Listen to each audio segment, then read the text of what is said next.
팔복에 대해서 우리가 설교를 그간 들었습니다. 그렇게 팔복에 대해서 그곳에 모인 무리들에게 말씀하신 예수님이 오늘 제자의 삶에 대해서 말씀하고자 다시 한번 저와 여러분들을 이곳에 불러주셨음을 믿으시게 되길 바랍니다.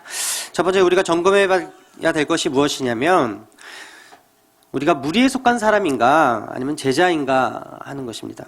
산상수훈 말씀을 듣고 있는 사람은요, 예수님께서 베풀어 주신 치유를 경험한 사람들이에요. 기적을 경험한 사람들이에요. 이적을 경험한 사람들이에요. 그곳에 모인 무리들이 치유와 기적과 이적의 현장에 있었다라는 거죠. 4장을 보게 되면 예수님께서 광야에서 사탄에게 시험을 받으시고 난 후에 제자들을 불러서 본격적인 사역을 시작을 하시게 되는데요. 마태복음 4장 23절 이하에 이렇게 말씀하고 있습니다. 예수께서 온 갈릴리, 함께 읽을까요? 시작. 예수께서 온 갈릴리에 두루다니사 그들의 회당에서 가르치시며 천국 복음을 전파하시며 백성 중에 모든 병과 모든 약한 것을 고치시니 그의 소문이 온 수리아에 퍼진지라. 사람들이 모든 앓는 자, 곧 각종 병에 걸려서 고통당하는 자, 귀신 들린 자, 간질하는 자, 중풍병자들을 데려오니 그들을 고치시더라. 갈릴리와 데가볼리와 예루살렘과 유대와 유다 강 건너편에서 수많은 무리가 따르니라. 오늘 산상수훈 아래 모인 사람들은 어떤 사람들이었냐? 기적을 경험한 사람들이었습니다. 예수님께서 이적을 행하는 것을 본 사람들이었어요.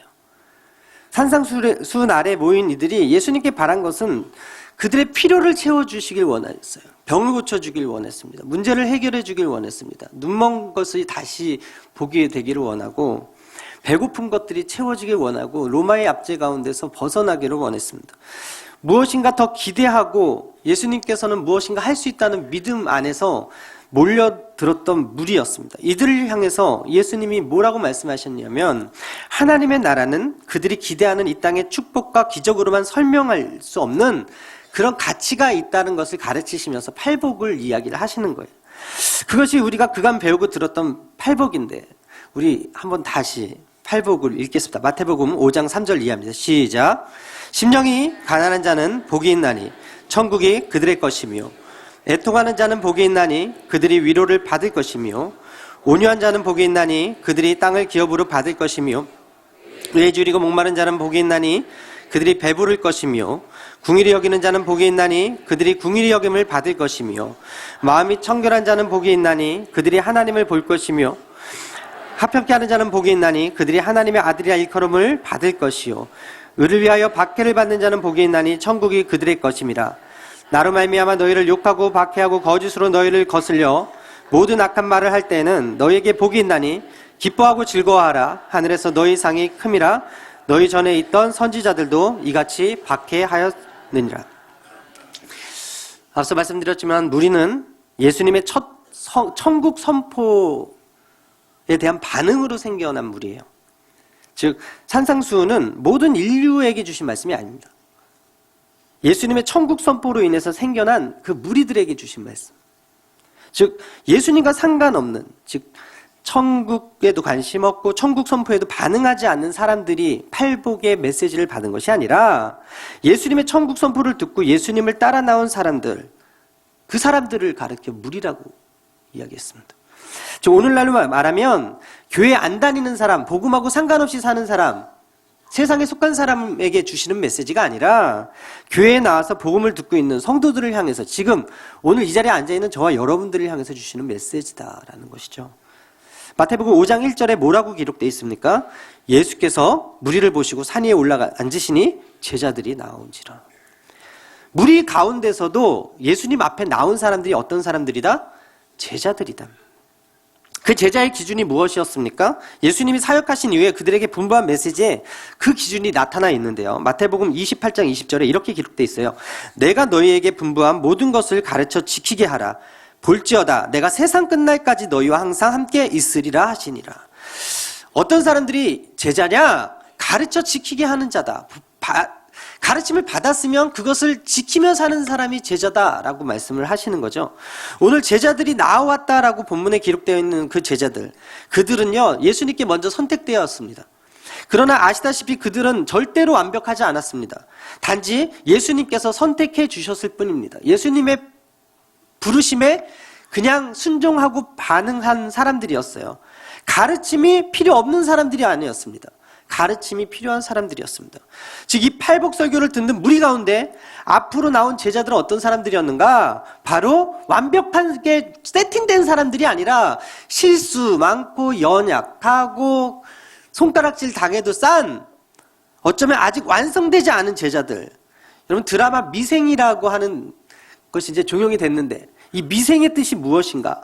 바둑 용어로 사전에 미생은 집이나 대마 등에 살아있지 않은 상태, 즉 완전히 죽은 돌을 뜻하는 사석과는 달리 미생은 완생할 돌, 즉 살아날 가능성이 있는, 앞으로 완전해질 수 있는 가능성 있는 돌을 미생이라고 하는데, 제자들이 미생 상태였다라는 거예요. 완전하지도 않고 완벽하지도 않고, 그렇다고 해서 예수님의 기준에 완전히 맞춰지지도 않은 그런 상태, 그런 제자들에게 예수님이 마태복음 4장 22절 이하에 뭐라고 써 있냐면, 그들이 곧 배와 아버지를 버려두고 예수를 따르니라. 예수께서 온 갈릴리에 두루 다니사 그들의 회당에서 가르치시며 천국 복음을 전파하시며 백성 중에 모든 병과 모든 약한 것을 고치시니라고 말씀하고 있어요. 예수님은 완벽하지 않았던 그들, 온전히 세팅되지 않았던 그들, 어쩌면 사회적으로 약자였던 그들을 데리고 다니셨어요. 그리고 가르치셨어요. 그리고 천국 복음을 전파하셨어요. 그리고 병과 약한 것들을 고치셨어요. 한마디로 제자들은 완벽하진 않지만 예수님과 함께함으로 예수님의 가르침을 받은 사람들이다.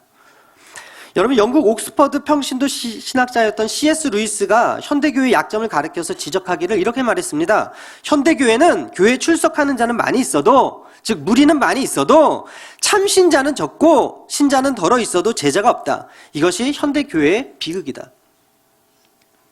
이와 같은 맥락에서 한국 목회자들이 소홀히 했던 한 가지가 있는데, 그 한 가지가 무엇이냐면 설교 가지고 다 된다였어요. 가르침 가지고 이 위에서 선포되어지는 말씀 하나로 다 된다. 가르쳐 지키게 하라는 말씀을 설교 한두 편 듣는 것으로, 주일날 나와서 말씀 듣는 것으로 다 될 줄 알았어요. 그리고 평신도도 그날 주일 예배에서 설교 듣고 와서 은혜 받으면 그것으로 주님이 원하시는 삶을 살아갈 수 있겠지, 그리고 성숙한 제자가 될 수 있겠지라고 생각하고 그렇게 살아왔어요. 그러나 교회들이 가르쳐 지키게 하는 것, 즉 무리들이 아닌 제자 만드는 것 소홀히 했기 때문에 교회가 약해지고 참 성도들이 적어지게 됐어요.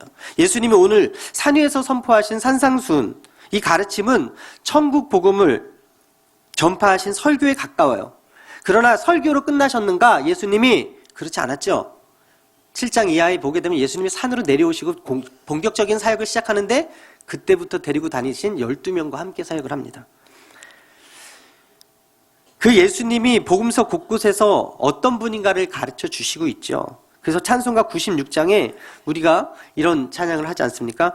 예수님은 누구, 위우는 자의 위로와 없는 자의 풍성이며 전한 자의 높음과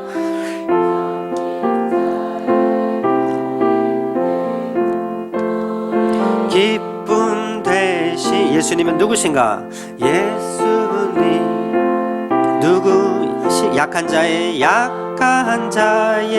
강함과 눈먼 자의 빛이시며 병든 자의 고침과 죽은 자의 부활되고 우리 생명 대신에. 예수님은 예수님 누구신가? 추한 자의 정함과 죽을 자의 생명이며 죄인들 중보와 명자의 구원되고 우리 평화 되시네. 예수님은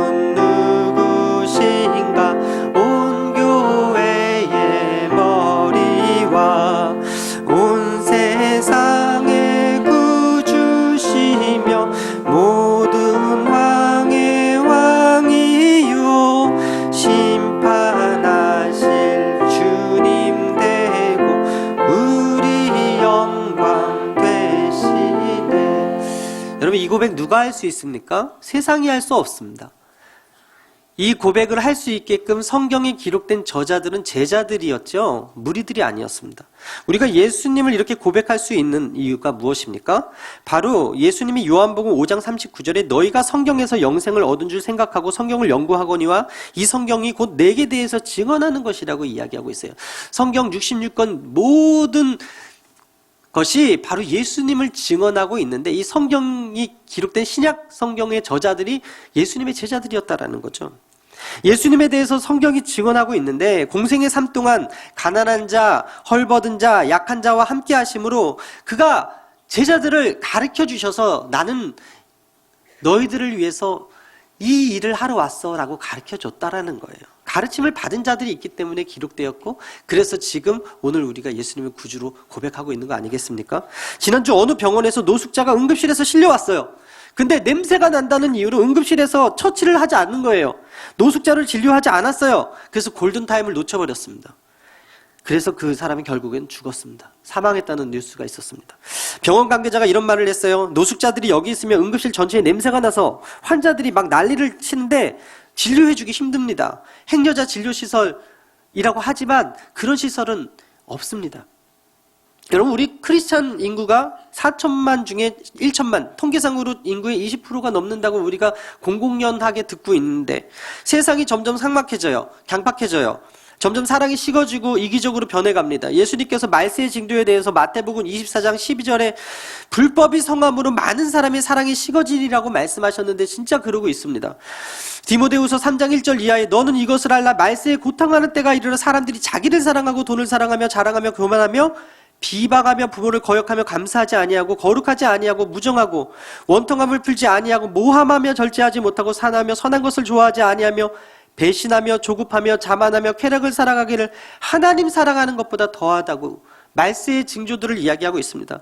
오늘 이 산상수훈에서 가르쳐주고 계시는 이웃사랑에 대한 가르침보다 자기애가 더 강해질 것이라고 경고하고 있는 거예요. 한 젊은 경찰이 런던 북부에 있는 경찰대학에 마지막 시험을 치루었는데 그 내용이 이랬습니다. 여러분 잘 들어보십시오. 만약 당신이 런던 외곽을 순찰하고 있는데 근처에 있는 주유소가 폭발했다. 조사를 해보니 인도에는 큰 구멍이 생겼고 옆에는 차가 뒤집힌 채로 널브러져 있다.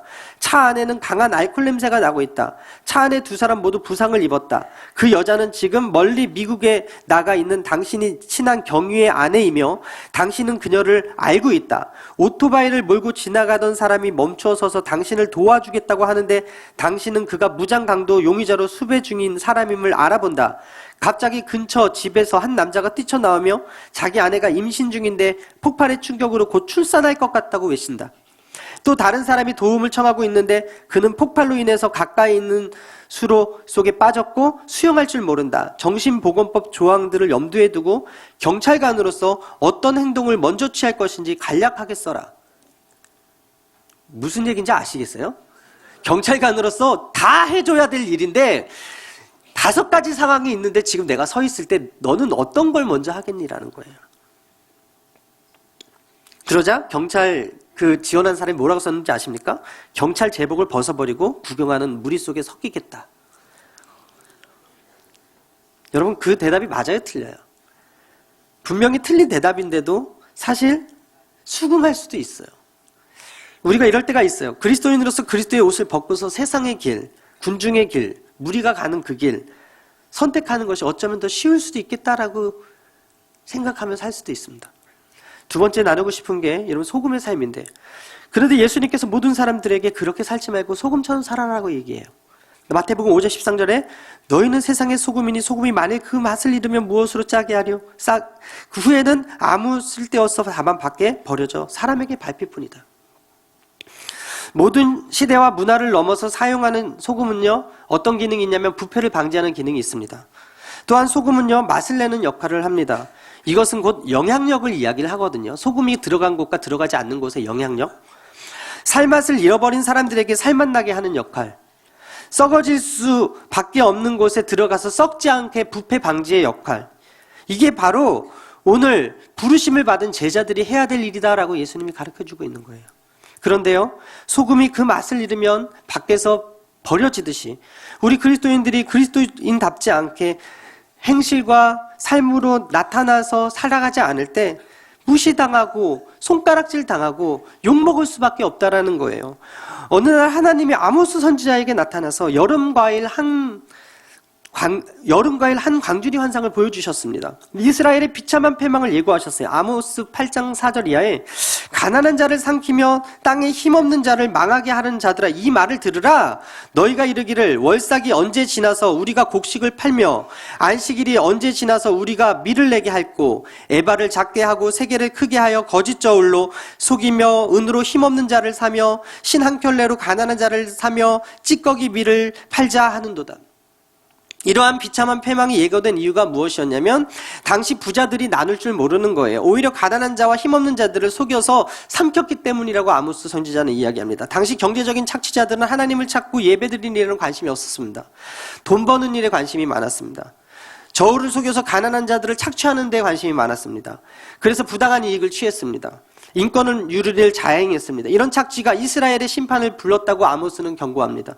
아모스 8장 11절 이하에 주 야훼의 말씀이니라 보라 날이 이를지라 내가 기근을 땅에 보내리니 양식이 없어 주림이 아니며 물이 없어 가람이 아니요 야훼의 말씀을 듣지 못한 기갈이라. 사람이 이 바다에서 저 바다까지 북쪽에서 동쪽까지 비틀거리며 야훼의 말씀을 구하려고 돌아다녀도 얻지 못하리니 그날의 아름다운 처녀와 젊은 남자가 다 같이 다 갈아여 쓰러지리라.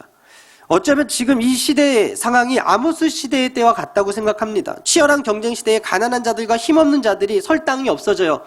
쓰러져요. 좌절해요. 넘어져요. 45세가 정년이라는 사후정, 20대 태반이 백수라는 이태백처럼 실업 문제의 심각성을 보여주는 신조어가 생겼습니다. 5포 세대 장미족, 모두 우리 젊은이들의 한숨을 상징하는 이야기. 지금 저희 청년들이 저 뒤에 앉아있지만 그들의 기도 제목 중에 취업이 상당히 많습니다. 장기간 미취업자라는 장미족, 31세까지 취직을 못했다는 3.1절, 연애와 결혼, 출산을 포기하는 3포족, 이어서 인간관계와 내 집 마련까지 포기했다는 5포족이 지금 점점점 늘어나고 있어. 나는 중산층이 아니다라고 대답하는 사람들이 훨씬 많아지는 시대. 이 시대는 하나님의 진노가 문 앞에 이른 상태라고 해도 과언이 아닐 정도로 뉴스를 틀면 연일 끔찍한 살인과 강도, 강간 사건들이 계속해서 보도되고 있습니다. 돈 벌 수밖에 없는 사회, 구조 속에서 어린이를 어린이집에 맡겨도 그 어린이를 제대로 봐주지 않아요. 이런 불안감이 우리 사회에 팽배해요. 아모스 시대 때 무엇보다 가장 큰 심판이 무엇이었냐면 하나님의 말씀을 듣지 못한 기갈이었습니다. 그래서 아모스 선지자는 사람들이 여기저기 하나님의 말씀을 듣고자 기웃거려도 말씀을 얻지 못함으로 믿음의 후대가 끊겨버리고 영적인 분별력을 잃어버리고 우상에게 찾아가서 복을 빌고 헛된 맹세를 함으로써 더욱 하나님께 버림을 받고 철저히 패망하는 그런 시대가 될 것이다라고 경고하고 있는 거예요. 여러분, 어떻게 하나님의 진노를 되돌릴 수 있습니까? 그리스도인으로서 어떻게 살아가야 됩니까? 가장 중요한 태도는 세상과 같지 말자 이거예요. 힘없는 약자들을 보호하자라는 것입니다. 2014년 송파 새 모녀 사건 세상을 떠들썩하게 했습니다. 경제적인 이유로 몸이 불편한 엄마와 취업이 되지 않던 두 딸이 자신의 생활고를 비관해서 자살하는 사건이 있었습니다. 우리나라의 아동학대가 계속되자 일정한 자격을 갖추지 않으면 입양을 시킬 수 없는 그 아동보호법이 통과되고 그 이후부터 아이들을 입양하겠다는 수가 급격하게 줄어들어서 아이들을 베이비시트라는 곳에 버리고 가는 비율이 많아지고 있다는 겁니다. 어느 강남 아파트 경비원의 분신 사건이 있은 후에 겨우 그들의 처우에 관심을 갖고 있는 이 시대, 사회적 약자들이 있는 데도 불구하고 그들을 돌아보지 아니하고 그들의 눈물을 닦아주지 아니하고 그들의 친구가 되어지지 않는 이 시대를 향해서 오늘 예수님이 여러분들과 저에게 뭐라고 말씀하시겠습니까? 동물의 세계는요, 약육강식이에요. 너를 죽여야 내가 산다. 힘이 정입니다. 그런데 예수님의 제자는요, 약자를 돌보려는 마음을 정의로 살라고 이야기하는 거예요. 명동에 나가보세요. 구세군이요, 딸랑 치면요, 자동으로 어떻게 합니까? 지갑을 꺼내요. 주머니를 열어요. 그리고 돈을 넣어요. 왜요? 그들은 약자의 편이다. 그들은 도와줄 것을 알아. 우리가 지하철을 타면서 종종 만나는 약자들이 있지 않습니까? 구걸하는 분들. 그분들이요, 10중 8구 어떻게 구걸을 하는지 아세요? 지금까지 지내온 것 주의 크신 은혜라 하나님의 은혜로 있을 데 없는 자. 찬송가를 틀어요. 찬송가를. 그 사람들이 믿어서 그럴까요? 그 사람들은요, 어떤 마음으로 찬송가를 듣냐면 그래도 그리스도인에게 소망을 둔다. 그래도 너희들이라면 세상과 다를 거라고 믿는다. 예수님이 그렇게 가르쳤듯이, 그리고 예수님이 그렇게 사셨듯이 그리스도인이라면 세상 사람과는 좀 다른 모습으로 나를 좀 봐줘라. 예수님 닮은 모습이라도 너희들에게 내가 기대한다라는 마음으로 그들이 찬송가로 구걸을 하고 있는 거예요. 여러분, 지금 아모스 시대와 같이 말씀이 시기해진 시대라고 생각합니다. 무슨 말입니까? 물질주의 때문에 말씀이 시기해진 측면도 있어요. 교회 나오라고 해도 안 나와요. 오늘 세상이 부패한 이유가 말씀을 들어도 그 말씀대로 사는 사람을 찾을 수 없으니까 희귀했다라고 할 수 있다라는 거예요. 그리스도인이 그리스도인의 맛을 잃어버렸기 때문이라는 거예요. 오늘 예수님께서 마태복음 5장 13절에 너희는 세상의 소금이니 소금이 만일 그 맛을 잃으면 무엇으로 짜게 하리요? 후에는 아무 쓸데없어 다만 밖에 버려 사람에게 밝힐 뿐이라. 여러분, 우리가 모태신앙이라고 해도 직분이 교회에서 조금 높은 장로님, 권사님, 안수집사님, 그리고 모태신앙 오래 믿었다고 해도, 아무리 성경 지식이 많아서 성경학교, 성경대학을 수료했다고 해도 예수님의 말씀이 실제 삶에서 나타나지 아니하고 약자들과 함께 울고 그들의 필요를 채워지지 아니하면 너희는 밖에 버려질 수밖에 없는 그런 존재다라고 예수님께서 말씀하고 있는 거예요. 소금의 역할을 감당하라는 것은 그리스도인의 삶 속에서 그 영향력을 발휘하라는 것입니다. 오늘 우리는 예수님의 가르침대로 우리에게 가난한 마음과 의에 주림 목마름이 있는가를 살펴보았으면 좋겠습니다. 그리고 의를 위해서 핍박받을 각오와 평화를 이루고자 하는 열망을 가져야 된다고 생각합니다. 우리가 잃어버린 맛을 다시 회복할 때 여러분, 세상은 살맛 나는 곳이 될 거예요. 그리고 그리스도인들이 거하는 모든 곳에 하나님의 나라가 임하게 될 것입니다. 여러분들이 가는 곳에 그곳이 임하게 되기를 주님으로 축원합니다. 세 번째로 빛으로서의 삶인데요. 예수님이 오셨는데 세상이 예수님을 알지 못했어요. 요한복음 1장 5절에 빛이 어둠에 빛이 돼 어둠이 깨닫지 못하더라. 그런데 예수님이 성경에 빛이라고 가르쳐주고 있어요. 헬라어에 보게 되면 깨닫지 못하더라는 이 단어가 카타 남바노인데요.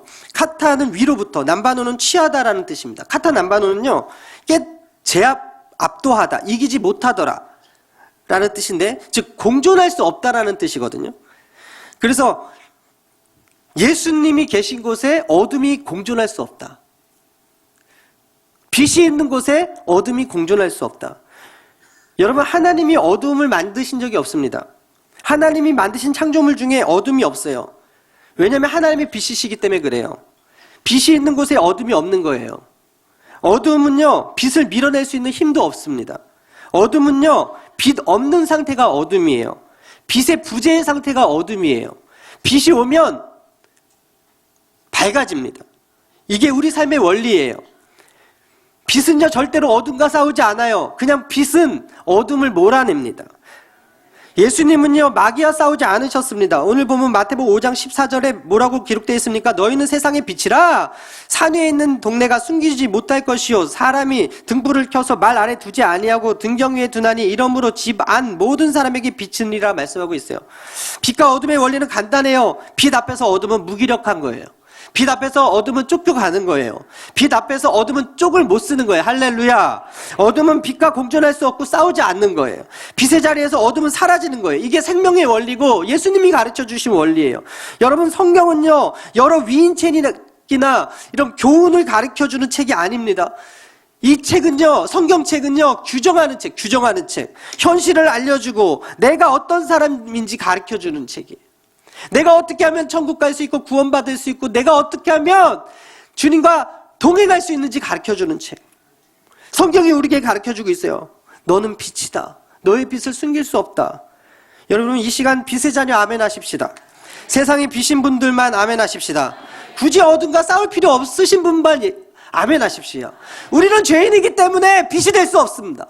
그러나 빛이신 예수님을 우리 안에 모시면 빛이 꼼짝도 못하는 거야. 할렐루야. 우리가 빛으로서 정체성을 가지고 살아갈 때 예수가 내 안에 계시고 성령님이 나와 함께 하시고 내 앞길을 밝히실 때 빛이 절대 나와 함께 할 수 없다라는 믿음을 가질 때 갈 길을 알지 못하는 이들에게 이정표가 되는 것이고 어둠으로 인해서 불안과 절망을 느끼는 사람들에게 소망이 되는 거예요. 왜 세상의 본질이 어둠입니까? 하나님이 어둡게 세상을 창조하셔서 어둠입니까? 그렇지 않아요. 하나님이 처음 창조하셨을 때 빛이 있으라고 하셨어요. 천국과 같은 빛이 임한 세상이었는데 지금 우리가 사는 이 세상은 빛을 찾아보기가 힘들어요. 하나님이 창조하신 그대로 있지 아니에요. 인간도 하나님 창조하신 그 상태가 아니에요. 성경은 그것이 바로 죄로 말미암았다고 이야기합니다. 처음 사람 아담의 죄로 인해서 오염되고 뒤틀어져서 하나님을 반역하고 빛을 등지고 만 결과가 바로 이 세상이라고 가르쳐주고 있어요. 성경이 가르쳐주는 진리입니다. 세상이 어둠이기 때문에 자기가 어둠인지 몰라요. 이것이 마치 물고기가 물을 보지 못하는 것과 같아요. 어린아이가 놀이터에서 놀다가 들어오면 어두운 곳에 있으니까 묻은지 모르죠. 그런데 집에 왔을 때 빛 가운데로 들어오면 얼마나 자신의 모습이 들어온지 발견하게 되는 거예요. 마찬가지 우리가 죄된 세상 살다 보면 얼마나 죄인인지 모르고 삽니다. 그러나 하나님의 빛 가운데 거하면 그때 우리가 죄를 밝히 볼 수 있는 영안이 열리게 되는 것입니다. 여러분, 하나님 사랑이십니다. 여러분, 하나님 정의로우세요. 여러분, 하나님 거룩하세요. 동의하십니까? 그런데 이 사실을 어둠에 있는 사람들은 모르는 거예요. 눈을 뜨지 않았기 때문에 하나님도 모르고 하나님의 속성도 모르고 하나님의 존재도 모르고 그렇기 때문에 자학하고 학대하고 미워하고 비교하고 열등감에 빠지고 우울증에 걸려 살아가고 자살하고 자기를 어떻게 사랑해야 될지도 모르고 내 옆에 있는 이웃을 어떻게 사랑해야 될지도 모르고 그냥 가족과 남편과 형제, 자매가 얼마나 중요한 존재인지 모르기 때문에 원수처럼 살아가는 거예요. 제가 이번에 이사를 했습니다. 이사를 하기 전에 해야 될 일이 무엇입니까? 집을 보러 다녀야 돼요. 제가요, 부동산 아줌마를 데리고 집을 보러 다닐 때마다 느끼는 게 무엇이냐면 예수 믿는 집과 예수 믿지 않는 집의 그 차이가 너무나 확연한 거예요.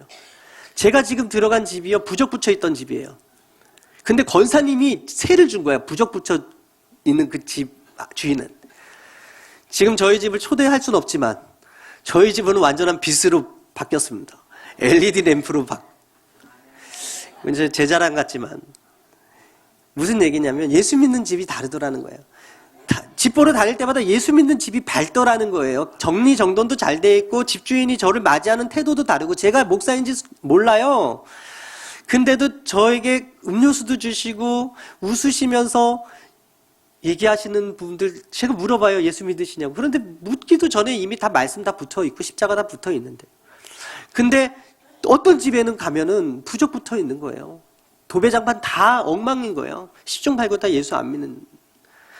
어둠에 속한 사람들은 이게 어둠인지 모르고 편한 거예요. 그런데 빛에 있는 사람들은 아는 거예요. 저는 그렇게 깨달았거든요. 집에 십자가가 있고 집에 말씀 선구가 걸려 있는 것으로 빛이라고 생각하시면 안 됩니다. 예수님과 항상 함께하는 가정이 되기를 주님으로 축원합니다. 빛이 비치면 개인과 가정과 국가 운명 변하게 돼요. 120년 전 우리는 어둠이었어요. 근데 복음을 들고 온 선교사님들 때문에 어떻게 됐습니까? 빛이 됐습니다. 여러분 사진 하나 보여드릴게요. SNS에서 페이스북에 있는 그 사진이에요. 이거는 SNS 즉 인터넷으로 저거 하는 페이스북을 하는 사람들을 점으로 찍어서 보인 사진이거든요. 좀 방송실 좀 틀어주십시오. 이게 지금 SNS, 즉 페이스북이라는 그것을 이용하는 사람들의 사진이에요. 그런데 한 장을 더 보여드리면 여러분 여기가 밑에가 남한입니다. 근데 위에가요 북한이에요. 빛을 잃었죠. 입이 있어도 말하지 못해요. 귀가 있어도 못 들어요. 자신의 감정과 마음을 못 나눠요. 왜 그렇습니까? 복음을 거부했기 때문에 그래요. 남한과 북한 거리가 비행기 타고 10시간 가야 됩니까? 차 타고 2시간이면 갈 수 있는 거리인데 빛과 어두움이 이렇게 다른 거예요. 복음을 듣고 복음을 받아들이고 복음을 받지 않은 그 차이가 너무나 심한 거예요. 빛이 비치면 개인과 가정과 국가의 운명이 변화되는데 예수가 있는 곳에 하나님의 은혜가 머물음을 여러분 믿으시게 되기를 주님의 이름으로 축원합니다. 여러분 다음 사진 좀 보여드리겠습니다. 이게 무슨 사진이냐면 작년 4월에 세월호 사건이 있었던 그곳에 생존자가 죽기 전에 찍은 사진이에요. 빛을 잃고 그 밖에는 바닷물입니다. 바닷물. 죽음의 절망에 갇힌 상황이에요. 여러분, 유독 이 세월호 속에 갇힌 아이들만 죽음을 기다리는 절망 상황입니까? 빛을 잃고 사는 그 사람들이 지금 이 상황에 있다고요. 사진 속 아이들과 같은 영적 상태에 있다고요. 이곳에서요, 여러분, 천국과 지옥이 갈렸을 거예요. 세월호 아이들도. 근데 지금 이것이 침몰하는 배인지 모르고 사람들이 돈이 최고인 양, 명예가 최고인 양, 인기가 최고인 양, 권력이 최고인 양 산다고요. 그들에게 무엇이 필요하겠습니까? 빛이 필요하다고요. 사람들이요, 성경을 읽지 않아요. 사람들이요, 복음을 들으려고도 하지 않아요. 그리고 자기의 처한 현실을 어두움인지도 깨닫지 못해요. 그래서 오늘 예수님이 뭐라 그래요? 말씀 16절에 이같이 너희 빛이 사람 앞에 비치게 하여 그들로 너희 착한 행실을 보고 하늘에 계신 너희 아버지께 영광을 돌리게 하라. 무리로 표현되는 신자는 하나님이 주신 십자가 지지 않습니다. 희생하지 않습니다. 그냥 타협하고 적당하게 어둠에 묻혀서 살아요. 절대 삶에 영향력이 없어요. 그런데 제자는 달라요. 예수님 앞에 나온 사람들은 3년 6개월 동안 훈련받고 예수님의 가르침대로 살려고 노력한 사람들. 자기 십자가 져요? 주님이 가신 그 길 바라보고 갑니다. 물론 우리는 연약한 존재입니다. 미생적인 존재예요. 잠시 흔들릴 때도 있고 갈등할 때도 있어요. 그러나 결국은 가지 않습니까? 오늘 무리도요, 팔복의 메시지를 들었고요, 제자들도요, 팔복의 메시지를 들었습니다. 그 무리 중에 우리가 기억하는 이름은요, 12제자의 이름입니다. 예수님을 위해서 끝까지 남은 사람들은요, 12제자였습니다. 그들은 완벽하지도 않았고 그들은 실수투성이었지만 예수님이 그들과 함께 하니까 끝까지 완주했어요. 지금도 기억되는 사람이 되었어요. 자, 이제 선택의 시간이 되었습니다. 오늘 이 새벽에 저와 여러분들이 그 시대와 같이 무리로 나와 앉아서 팔복의 메시지를 들었습니다. 이제 무리가 될 것인가, 제자가 될 것인가, 우리가 12광줄이 끝났으니까 이제 끝! 그게 아니라는 거예요. 예수님과 더 친밀해지고 예수님과 더 동행하고 예수님이 나에게 오늘 무슨 말씀을 하시는가 날마다 묵상하고 상고하면서 정말 그날이 오음을 볼 때까지 빛의 역할, 소금의 역할, 예수님의 제자로서의 삶을 살아가는 그 희생적인 삶, 그것을 할 때 예수님께서 너는 내 제자다라고 말씀하실 것입니다. 오늘 이 시간 제자로 결심한 여러분들은 아멘 하시게 되길 바랍니다. 여러분들이 있는 곳 때문에 더 살만 나고 웃음이 끊이지 아니하고 어둠이 물러가고 절대 절망이 절대 희망으로 되어서 예수님을 웃음 짓게 하는 여러분들의 삶이 되기를 주님의 이름으로 축원합니다. 기도하겠습니다. 하나님 감사합니다. 우리가 무리로 앉아있지만 이 무리 가운데 주님 앞에 선택되어서 훈련받고 주님의 뜻대로 살기로, 소금의 역할, 빛의 역할을 감당하며 살기로 우리가 결단하며 나아가기 원합니다. 하나님, 이곳에 한 분 한 분 주님께서 제자로 받아주시고 이들이 가는 곳이 더욱더 살맛나고 빛이 비치고 하나님의 은혜가 머물 수 있도록 주님 축복하여 주시옵소서. 12광주리 내내 아버지 앞에 감사 예물 드린 이 손길들을 축복하시고 이 기도의 제목들이 주 앞에 온전히 상달되어서 주님이 소원을 이루어 주시고 날마다 주님을 위해서 헌신하며 살아가는 일꾼들이 더 많아질 수 있도록 축복하여 주시옵소서. 감사드리며 이 모든 말씀 살아계신 예수님의 이름 받들어 축복하며 감사하며 간절히 기도합니다. 아멘.